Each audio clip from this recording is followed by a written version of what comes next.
그러면은 7화 저희 팟캐스트 진행해 보도록 하겠습니다. 요번에는 지난번에 말씀드렸던 것처럼 ELS라는 거를 한번 가져와 봤어요. 사실 뭐 제프나 저나 다 초보고 이게 뭐 금융에 대해서 엄청 잘 아는 사람들은 아니지만, 그래서 오히려 좀 이걸 처음 접하시는 분들 입장에서 충분히 설명을 드릴 수 있지 않을까 싶어서 좀 준비를 하는 거고, 그러니까 저희 같은 사람이 이 정도를 이해해야지 나쁜 상품을 피할 수 있다, 이러한 관점에서 설명을 드리는 거니까 그러한 거를 조금 유념해 두고 들어주셨으면 좋겠습니다. 그래서 최근에 홍콩 뭐 주식이 빠졌다 해서 ELS라는 상품이 좀 이렇게 이슈가 계속 탔었는데, 혹시 제프는 오늘 전까지 뭐 ELS에 대해서 혹시 들어보신 게 있으신가요?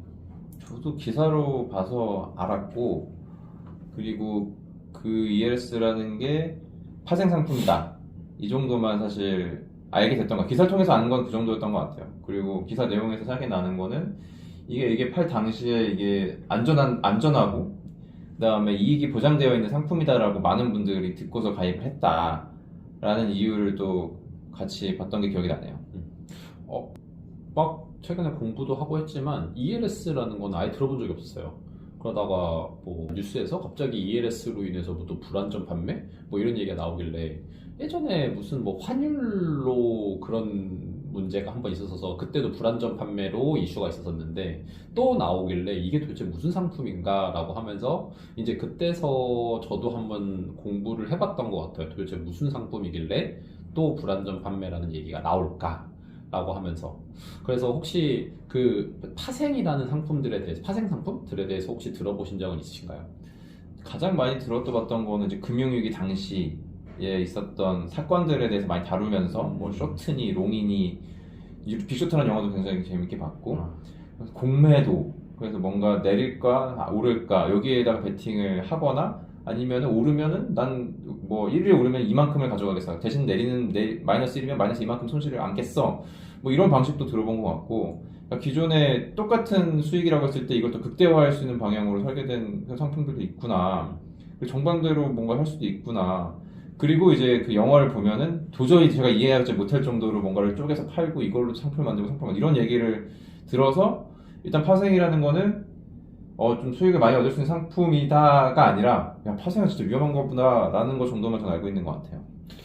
근데 파생이라는 게 어떻게 보면은 이게 되게 이해하기도 어려운 거기도 하고, 그래서 대부분의 불안전 판매라는 것들이 이제 파생 상품들에서 좀 많이 발생을 하는 것 같거든요. 그러니까 생각을 해보면 뭐 일반적인 펀드들 그냥 뭐 어떤 종목들로 구성을 해서 이걸로 운영을 해서 1년간에 이 회사가 성장을 해서, 이 회사의 주식이 성장을 해서 이 정도 수익이 나면은 이 정도 벌으실 수 있을 겁니다 라고 하는 거에 비해서, 반대로 이 회사가 떨어질 거에 투자를 하시는 거예요.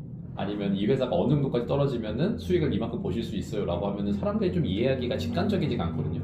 왜 주식이 떨어지는데 돈을 벌지? 뭐 이렇게 되는 거기 때문에. 그래서 아마 대부분의 사람들이 이런 상품을 구매할 때 충분히 설명을 들을 수도 없고, 듣는다 하더라도 이해하기가 힘들어서 좀 불안전 판매가 많이 발생하지 않았나 라고 생각을 했는데, 그러면서 이제 조금 상품을 찾아보니까 이 ELS라는 게 좀 재밌었던 점이, 그러니까 올라가더라도 내려가더라도 수익을 낼 수 있는 그런 구조로 만들어 놨더라고요. 그러니까 파생끼리 결합을 했다라고 생각을 하면 될 것 같아요. 그래서 뭐 특정 주식, 이거 뭐 홍콩이면 홍콩, 한국이면 한국이라는 곳에 ELS를 구매를 했을 때 뭐 30% 이상 올라가거나 30% 이하로 떨어지지 않으면은 수익을 보실 수 있습니다, 이런 식으로 상품을 만들어 놓은 걸로 보이는데, 저도 이거를 다 열어보니까 구조 자체가 쉽게 이해되진 않아서 이 정도로만 설명을 드릴게요.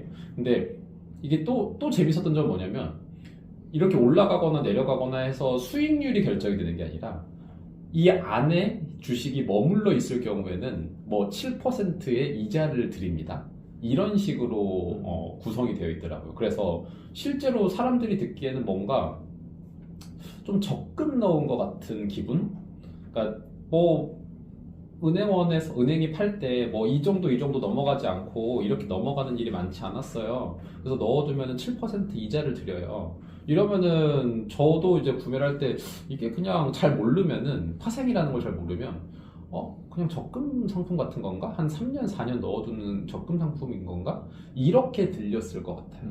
그러니까 ELS라고 하는 게 뭔가 뭐 특별히 딱 이해되는 그런 상품이 아니다 보니까 그래서 이게 사실은 파생 상품으로 만들어진 건데도 불구하고 사람들이 생각보다 많이 구매를 했었던 것 같다라고 생각을 하는데 그래서 뭐 사실 아까도 말씀하신 것처럼 제프가 말한 것처럼 뭐 공매도나 뭐 쇼트나 뭐 이런 것들 쇼트 포지션을 가져가는 거 뭐 이런 것들만 정도 알지 일반인들이 이런 거를 완벽하게 이해하기에는 좀 한계가 있지 않았었나?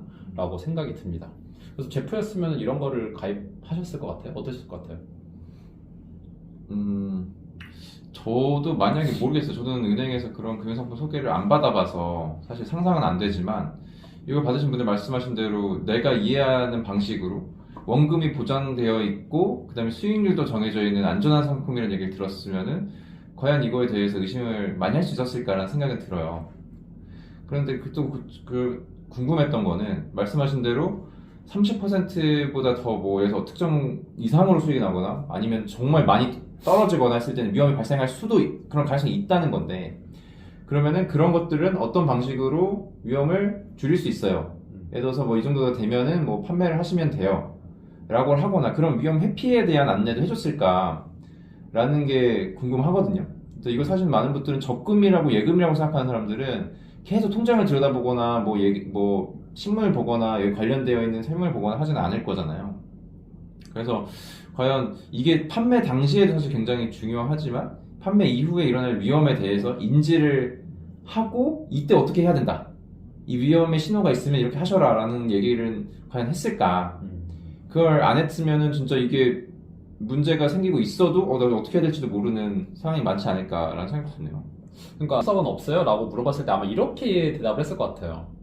그 한국 시장이나 홍콩 시장이 되게 금융적으로 튼튼한 나라들이다. 그래서 변동성이 크지 않다. 대부분의 주식이 한 30% 내외의 표준 편차가 있어서 이 범위를 잘 벗어나지 않는다. 그렇기 때문에 안전한 주식, 안전한 투자다라고 설명을 하지 않았을까라고 감히 한번 이제 추측을 해봅니다. 그러니까 대부분의 사람들이 생각을 하면은 우리나라 주식이 뭐 50% 이상 빠져가지고 지금 코스피가 2,500인데 막 1,250원 이하, 1,250 이하로 내려가겠어? 우리나라 지수가? 뭐 이렇게 생각할 수 있잖아요. 근데 이 주식 시장이라는 게 참 그렇게 예측하기가 호락호락하지가 않은 게 언제 갑자기 우리가 뭐 2008년도 금융위기 뭐 이런 거를 생각이나 할 수 있었나요? 뭐 아니면은 갑자기 뭐 러시아랑 러시아랑 우크라이나가 전쟁을 하는 거를 우리가 생각해 볼 수도 없었고 그리고 홍콩이 갑자기 저렇게 중국이라는 나라에 이렇게 흡수가 될 수 있을 거라고 쉽게 상상하지 않았었는데 그런 일들이 벌어졌고 그래서 사실 이번에 홍콩 지수가 확 빠져버리면서 이런 문제가 생긴 거거든요. 그렇기 때문에 사실 그러한 일들이 거시경제적으로도 발생할 수 있다는 거를 인지를 하고 있으면은 이런 거에 쉽게 투자를 못 할 텐데 대부분의 사람들이 그런 건 모르고 이제 은행에 가서 이렇게 30% 이상씩 빠지는 일은 없습니다. 뭐 이렇게 하니까 안전하다라고 생각하고 사지 않았나라고 생각을 해 봅니다. 그러면서 이제 하나는 조금 설명을 드리면 좋을 것 같은데 이 파생이라는 게 워낙 또 다양하기도 하지만 좀 원래는 비용의 효율성을 위해서 이제 파생이라는 걸 만들었다고 하더라고요. 그러니까 뭔가 만약에 제프가 음식점을 한다라고 생각을 해봐요. 근데 김치를 사야 되는데 김치를 만들어서 줘야 되는데 배추 가격이 뭐 어느 달은 10,000원이고 어느 달은 5,000원이고 막 이렇게 들쑥날쑥 하면은 회사를 이렇게 그 음식점을 운영하는데 좀 그 예측 가능성이 좀 떨어지잖아요. 그러면은 본인이 좀 파워도 있고 좀 이렇게 구매할 수 있는 힘이 있으면 농장 하나를 컨택해서 우리는 고정적으로 7,000원에 살게 라고 계약을 맺어놓고 10,000원이어도 7,000원, 5,000원이어도 7,000원에 계속 사는 거예요.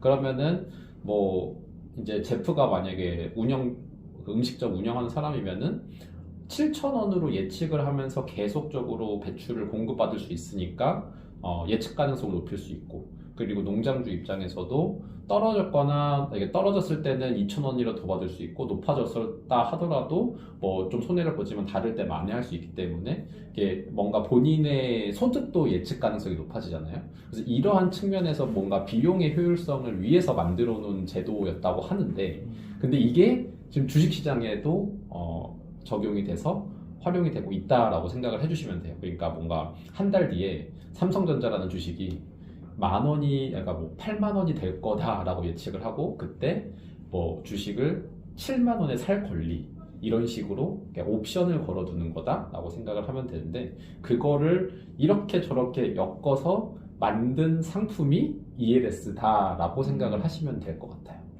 그러면은 뭔가 좀 느낌이 오는 게 있지 않나요? 뭔가 예측을 한다 이러면은 그쵸. 예측이 가능해서 시장을 안정시키지 않을까? 막 사람들이 샀다 팔았다 해가지고 거기 왔다 갔다 하는 게 줄어들어서 ELS 말씀하신 것처럼 수익률이 이 정도 되면은 주식시장이 뭐 마이너스 30%에서 30% 왔다 갔다 하더라도 그러면 안정된 수익이 나는 거니까 사실 말씀하신 그 관점을 생각을 해보면 돈을 투자하는 사람도 그 운영하는 회사도 나 지금 홍콩 시장이 보통 주식시장 이 정도 움직였으니까 7% 주더라도 조금 남네? 라는 생각을 이제 하면 서로 만족하는 게 갈 수도 있는데 문제는 아닐 수도 있는데 그때에 대해서는 누가 책임을 지고 이런 게 없잖아요. 여기는 그렇죠. 뭐 예금자 보호 이런 것도 없는 거잖아요. 이건 예금자 보호가 불가능한 상품인 거고 그리고 어쨌든 뭐 가입을 할 때 이런 식으로 얘기를 하겠죠. 뭐, 이거 안전하긴 한데 원금 보호 상품은 아니에요 라고 했으니까 사람들이 안전하다라는 걸 먼저 듣고 그냥 결제를 하셨을 가능성이 높은데 근데 저는 이런 생각이 좀 들었어요. 뭔가 한 달 뒤에 삼성의 주식이 8,000원이 될 거니까 오늘 7,000원에 살 권리를 7만원에 그때 살 권리를 지금 구매해 둔다라고 하는 게 이거 뭔가 그거 같아요. 도박장에서 10,000원 걸어놓고 그 블랙잭이라고 하면은 내가 21이라는 숫자가 나올 거라라고 생각을 하고 뭐 10,000원을 걸어두는 이런 느낌인 거죠. 그래서 내가 21이 나오면은 그 딜러한테서 뭐 $10를 뭐부터 받는다든지 이런 뭔가 되게 도박과 같은 느낌이라서 그러니까 시장을 내가 충분히 잘 거시경제도 이해하고 예측을 할 수 있는 사람이라면은 뭐 좀 추천을 드릴 수도 있는데 그런 게 아니라 내가 경제도 좀 잘 모르고 그리고 파생상품은 더군다나 더 뭔지 모르겠고 이러한 분이라고 하면은 이러한 상품은 한 번쯤은 의심을 해봐야 되지 않나?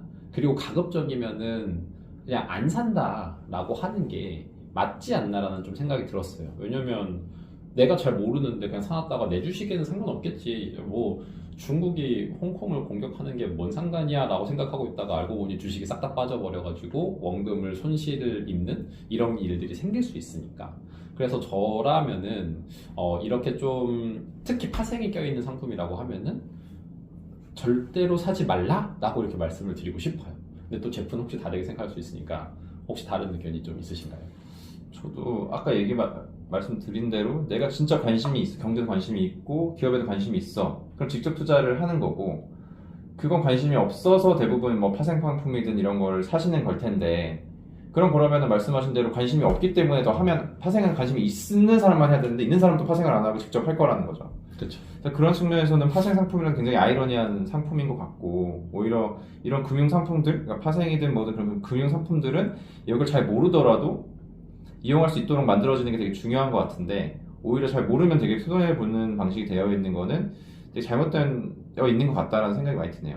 이 ELS 그리고 뭐 ELF, ELD 이렇게 여러 가지들이 있는데 이게 어느 권역 그러니까 뭐 증권사 아니면 은행 보험사 뭐 이렇게 해가지고 그런 거를 권역이라고 설명을 하더라고요. 금융권에서는. 그래서 어느 권역에서 파냐에 따라서 ELS, ELD, 뭐 ELF 이렇게 부르는 거고 다 비슷한 류의 그러니까 그 상품이라고 이해를 하시면 될 것 같고 근데 저는 개인적으로 지금 뭐 우리가 금융상품 살 때 보면은 뭐 주식에 대해서 아십니까? 채권에 대해서 아십니까? 투자를 몇 년 해보셨습니까? 원금 손실을 몇 프로까지 감당하실 수 있습니까? 뭐 이런 질문들을 해가지고 뭐 내가 초고위험 투자자다 막 이런 거 이렇게 하잖아요. 근데 저는 그게 아니라 최소한 은행이나 증권사에서 이 사람한테 ELS라는 거를 팔고 싶다라고 하면은 파생이라든지 이런 상품에 대한 강의를 미리 한 번은 좀 듣고 내가 충분히 인지가 되었을 때만 상품 소개를 받을 수 있고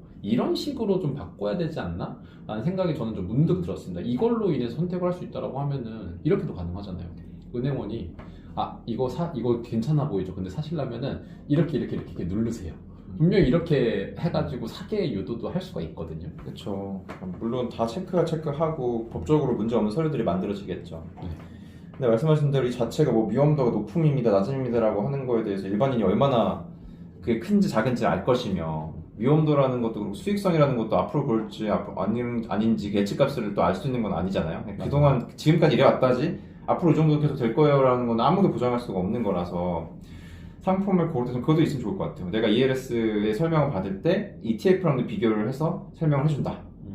이런 식으로 좀 안전한 다른 상품과 대안이랑 같이 비교를 해서 내가 선택할 수 있게끔 해주면 소비자가 좀 더 이걸 위험성도 좀 더 와닿을 수 있고 또 나은 선택도 할 수 있지 않을까 라는 생각이 드는데 은행이 팔고 싶은 상품은 정해져 있겠죠. 그렇죠. 근데 그게 사실 문제인 것 같긴 해요. 은행 돈을 버는 걸 팔고 싶을 테니까 더. 맞는 말인 것 같아요. 그래서 저는 오히려 위험한 진짜 이런 파생이 껴있고 원금 손실의 가능성 이제 뭐 10% 20%가 아니라 진짜 100%씩 손실을 볼 수 있는 그런 상품들은 은행이 더 책임감을 갖고 팔게 만들어야 되지 않나? 꼭 은행뿐만이 아니라 뭐 증권사라든지 다 그렇게 만들어야 되는 게 맞지 않나? 라는 생각이 들지만 아직 우리나라 금융 상품 생태계는 그렇게 형성이 되어 있지 않기 때문에 소비자라는 인식을 갖고 뚜렷하게 내가 한번 공부를 해보고 이게 사야 될 상품인지 아닌지를 판단하는 능력이 더 중요하지 않나? 라는 생각이 이 ELS 상품을 보면서 또 많이 들었습니다. 네, 그러면은 오늘 ELS 설명은 여기까지 좀 드리고 다음번에는 CMA로 돌아와 보도록 하겠습니다. 지호였습니다. 제프였습니다.